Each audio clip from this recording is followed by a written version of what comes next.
히브리서 12장 6절에서 11절까지 말씀입니다.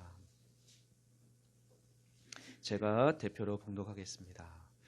주께서 그 사랑하시는 자를 징계하시고 그가 받아들이시는 아들마다 채찍질하심이라 하였으니 너희가 참음은 징계를 받기 위함이라. 하나님이 아들과 같이 너희를 대우하시나니 어찌 아버지가 징계하지 않는 아들이 있으리요. 징계는 다 받는 것이거늘 너희에게 없으면 사생자요 친아들이 아니니라.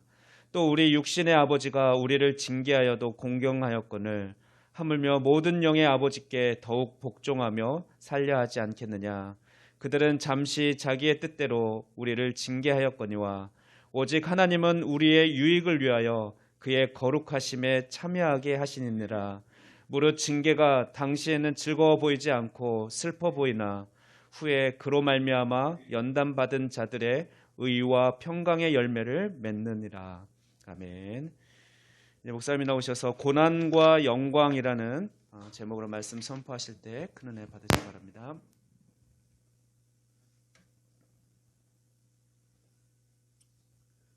영국 시인 중에 셀리라고 하는 시인이 있었습니다. 그는 서풍에 붙이는 노래라는 시로 유명한 시인이죠. 서풍에 붙이는 노래. 그 시 마지막 부분에 겨울이 만일 온다면 봄이 어찌 멀리 있으리요 라는 명문장을 남겼습니다. 겨울이 만일 온다면 봄이 어찌 멀리 있겠는가. 겨울이 왜 오냐?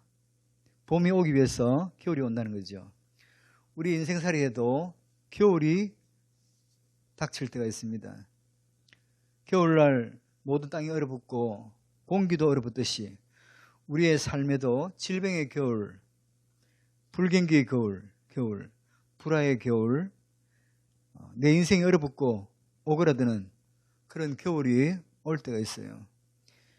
그때 마음 약한 사람들은 인생의 겨울을 당할 때 자신을 자해하거나 술에 빠져 자신을 망쳐버리거나 또 극단적인 사람은 자살하기도 하고 여러 가지로 형태의 반응을 일으키죠. 그러나 정신적으로 영적으로 성숙한 사람들은 그런 인생의 겨울을 맞으면 봄이 오는구나, 봄 소식이 곧 들리겠구나, 그렇게 더 넓고 깊게 긍정적인 생각을 하게 됩니다. 저는 이 스탠리가 쓴 겨울이 만일 온다면 봄이 어떻게 멀었겠는가, 이 구절 참 좋아합니다. 제가 긴 세월을 산 건 아니지만 뒤돌아보니 좋은 일이 단체로 오듯이 나쁜 일도 단체로 옵니다. 나쁜 소식이 한두 가지가 오는 게 아니고 꼭 집단으로 오죠. 이상하게도 엎친 데 덮친 격으로 나쁜 일이 오면은 꼬리를 물고 나쁜 일이 이어지더라고요. 하는 일마다 꼬이고 틀어지고 나쁜 일들이 여러 갈래로 오는 것을 봅니다. 근데 그 고비를 묵묵히 잘 이기면 또 좋은 소식이 단체로 오는 것을 보게 되죠. 그래서 한 가지 요령을 깨닫게 되는데, 나쁜 소식이 단체로 오면 또 불운간에 좋은 소식도 몰려올 조짐이구나. 나쁜 소식들이 있다고 낙심하거나 기죽지 말고 곧 나타날 기쁜 소식을 맞을 희망찬 준비를 하자. 그렇게 생각하면서 살아가는 거죠. 또 반대로 좋은 소식이 여기저기서 오는 거 보니까 또 나쁜 소식이 몰려올 처지입니다. 이럴 때 내가 좀 더 조심해야지. 이럴 때일수록 더 기도하고 절제하고 조심해야 된다. 그런 지혜가 생기게 되죠. 이 셀리의 시가 성경 말씀과 좀 통하는 바가 있더라고요. 로마서 8장 17절에 보면 우리는 예수님의 사람으로 하나님의 상속자인데 엄청난 하나님 나라를 함께 예수님과 함께 상속받을 자들인데 그리스도의 영광에 참여하기 위해서 먼저 고난에 참여가 있어야 된다는 거죠. 고난은 이를테면 겨울이고 그 영광은 봄입니다. 우리 조국교회가 잘못 가르친 게 있다면 십자가 고난을 별로 가르치지 아니하고 부활의 영광을 아주 많이 가르친 것입니다. 부활의 새벽이라는 것은 십자가의 어두운 면을 밤을 거쳐서 그 영광스럽고 찬란한 부활의 새벽이 오는 것인데, 십자가의 어두운 밤은 빼버리고 부활의 화려한 영광만 이야기하는 것은 심지 않고 거두는 것 같고 투자하지 아니하고 그냥 먹으려는 것 같은 그런 심보입니다. 그리스도의 영광에 참여하기 위해서 고난에 참여한다. 로마서 8장 17절 말씀을 꼭 마음속에 새기기를 바랍니다. 오늘 말씀 히브리서 12장 읽었는데, 히브리서에 관심을 가지면 영적으로 많은 유익이 있어요. 히브리서는 신약과 구약을 줄여놓은 요약판 같습니다. 간추린 성경 이렇게 말하기도 합니다. 신약과 구약을 간추려 놓으면 히브리서가 되죠.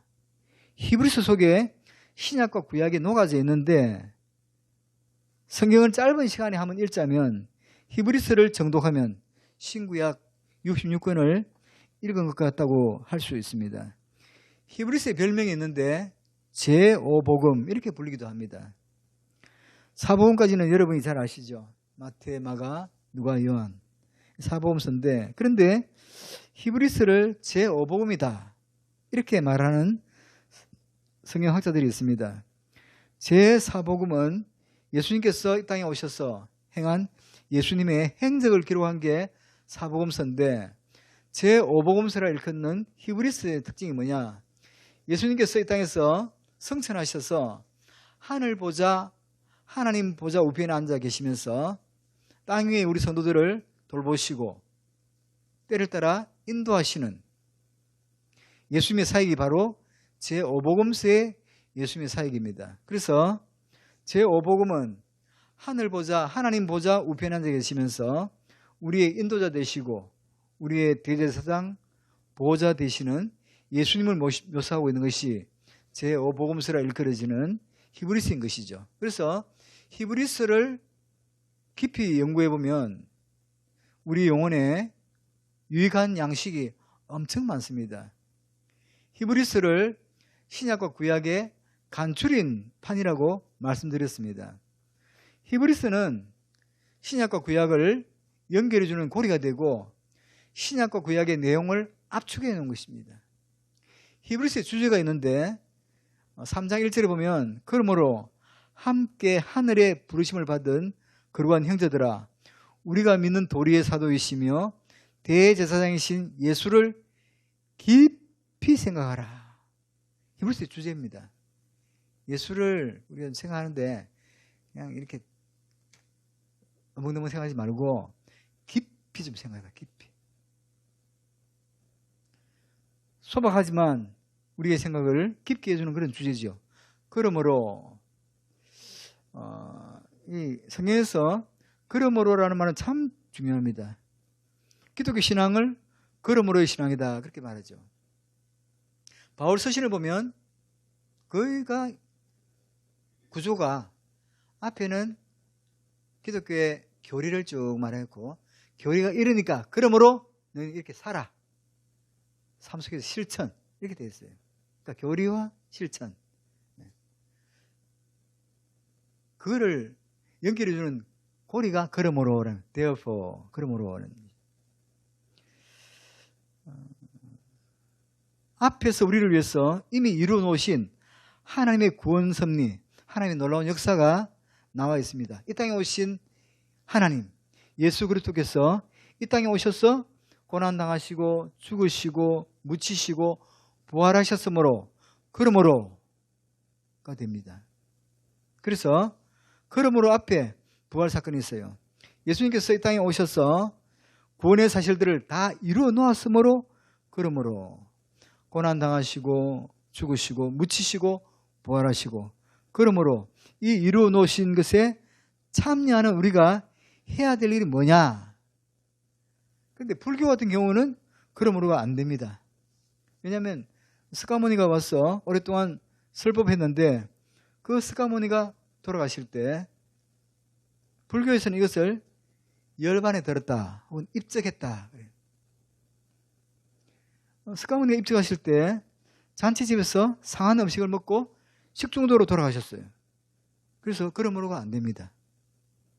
석가모니께서 식중독으로 돌아가셨으므로 그럼 우리도 식중독으로 죽자. 이건 안 되잖아요. 근데 기독교에서는 가능한 거예요. 성경 말씀을 이어주는 고리로, 연결고리로서 그러므로는 참으로 중요한 구실을 합니다. 예수님께서 우리를 위해서 죽으시고 부활하셨으므로 그러므로 우리도 부활신앙을 가지고 이 땅에서 늘 승리하는 신앙을 소유하자.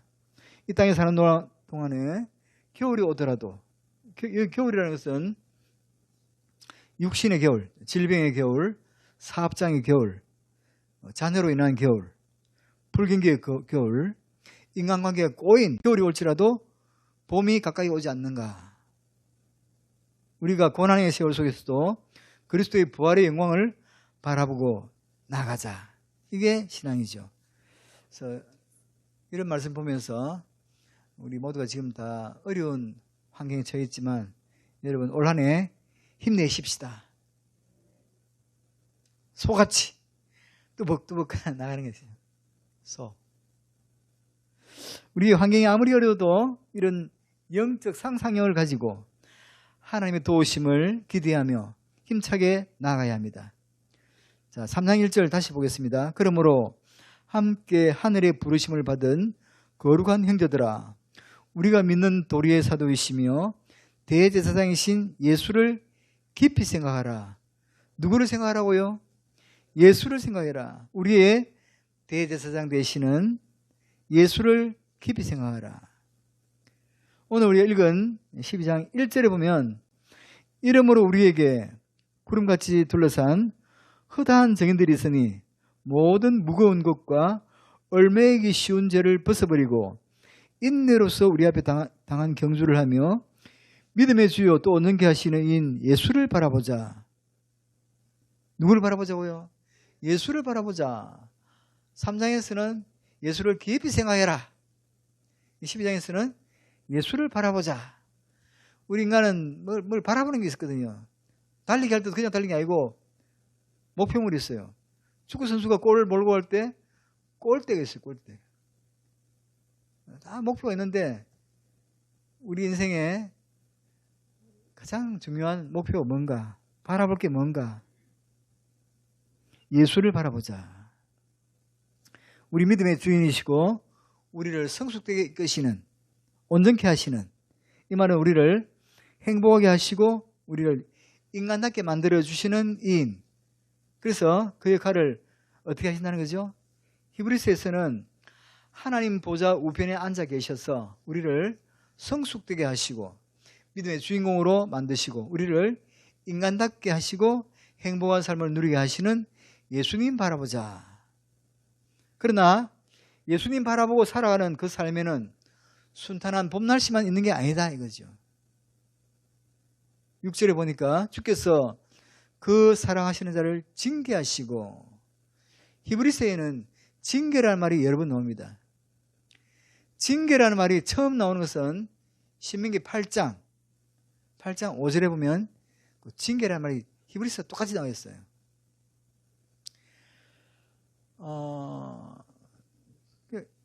징계는 참 좋은 겁니다. 왜냐? 믿는 사람은 징계하고 바로 고쳐서 천국으로. 근데 안 믿는 사람은 징계가 없어요. 네 마음대로 살아라. 그러다가 어떻게 되죠? 심판이 있어요. 심판 그리고 지옥 이거예요. 우리는 해초리 뱉어 때리지만 그거를 바로 잡고 징계를 통해서 바로 잡고 천국으로. 안 믿는 사람은 징계 없어. 네 마음대로. 그래서 걔들이 뭐라 합니까? 이대로 살다 죽을래. 네 마음대로. 그래. 네 마음대로 살아. 징계가 없어. 근데 심판이 있어요. 심판 결과 어디로 가느냐? 지옥으로. 그러니까 징계는 참 좋은 거예요. 근데 징계란 말이 채찍이라는 걸 생각하기 쉬운데 영어에 보면 디스플린, 훈련이에요. 훈련. 좀 빡신 훈련. 훈련시킨다는 말이죠. 징계는 벌 주는 게 아니라 영적 훈련이에요. 무슨 훈련이냐? 겨울을 살면서 봄을 맞는 훈련. 인생의 훈련하기 위해서 고난의 겨울을 겪게 하시는 거죠. 징계하시고 훈련하시고 그가 받으시는 아들마다 채찍질 하심이라 하셨으니 하나님이 아버지이기 때문에 고난의 채찍을 가하셔요.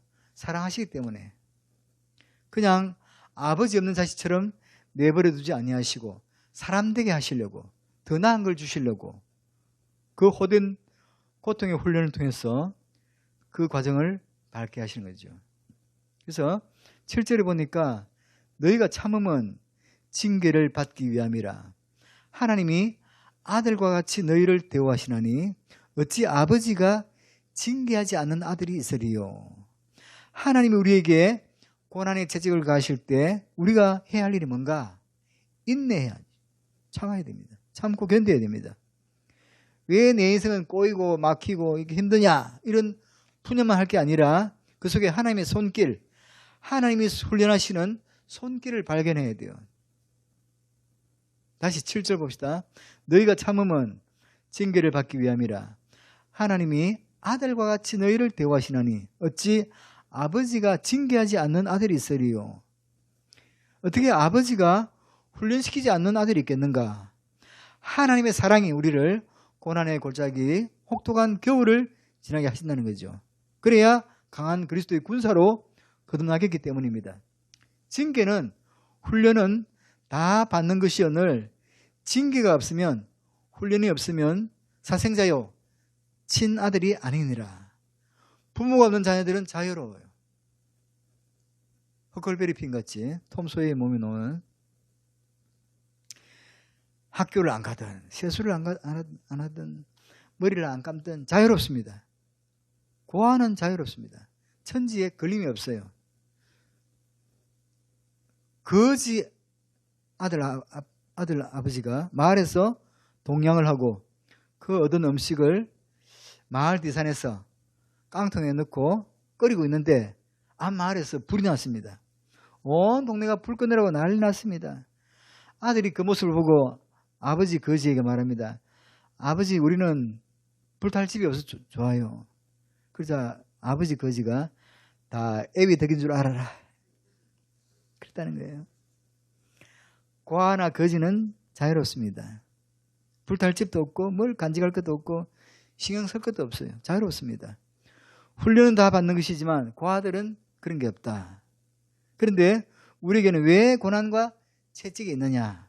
우리를 사랑하시는 하나님이 계시기 때문이다.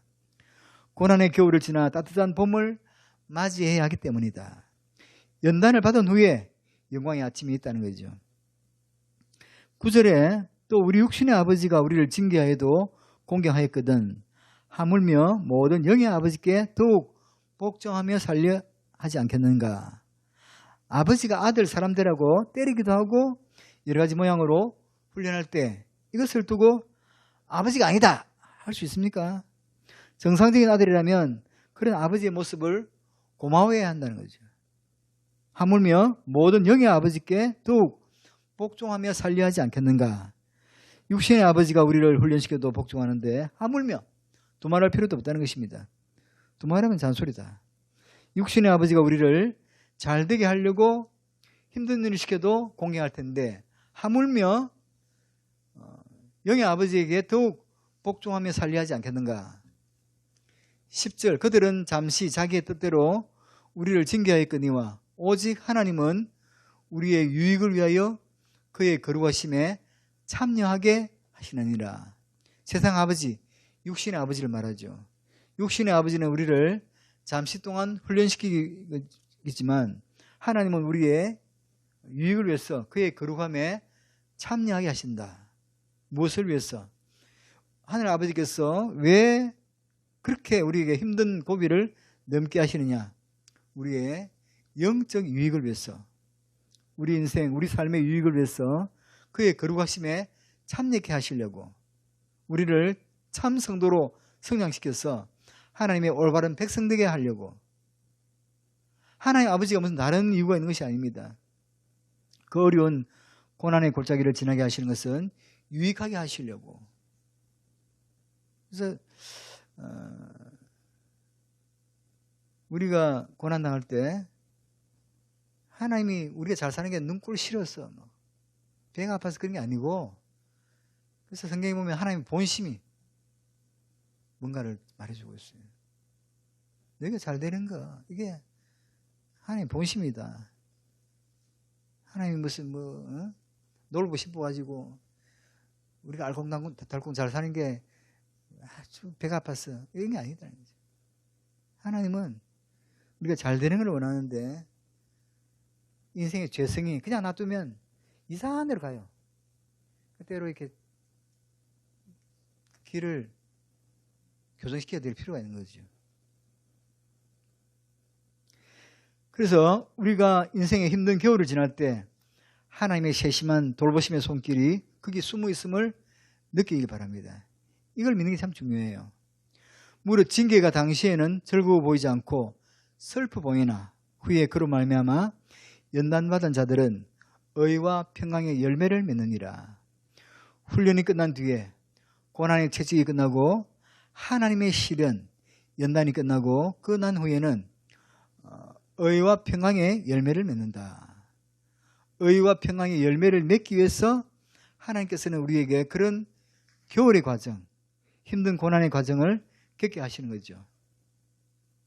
11절 말씀의 결론인데 이것을 마음에 새기길 바랍니다. 고난의 삶 뒤에는 의와 평강의 열매를 맺는다.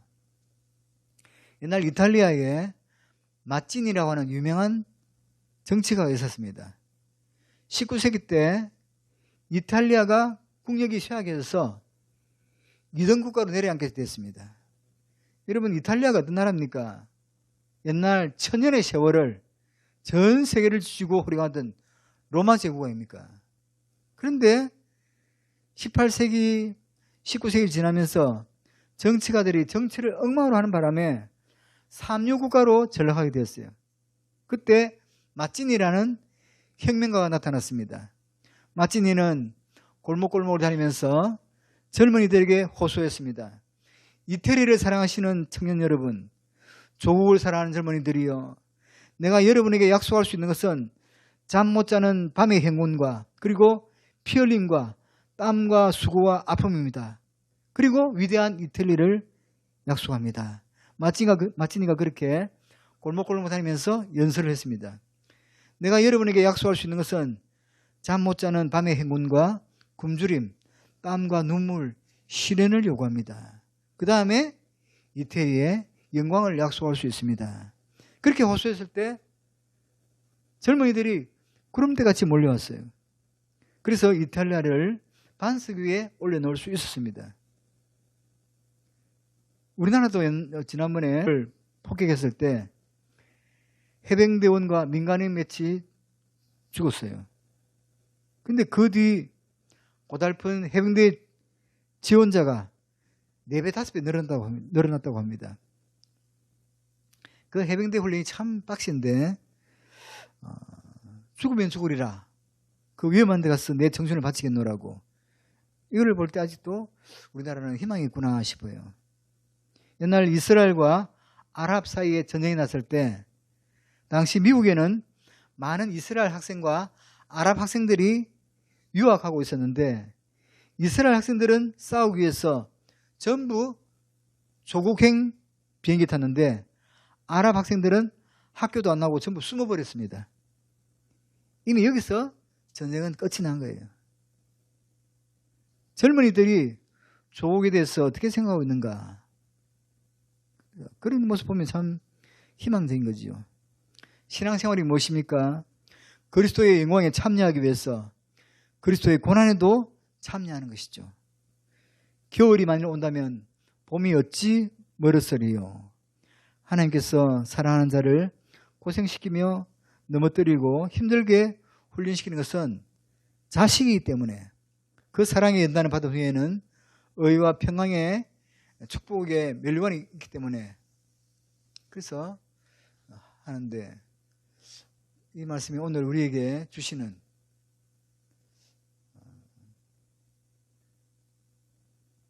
추운 날씨 보니까 셸리의 시가 나서 오늘 이 말씀을 택해서 히브리서의 말씀과 접목시켜서 말씀을 드렸습니다.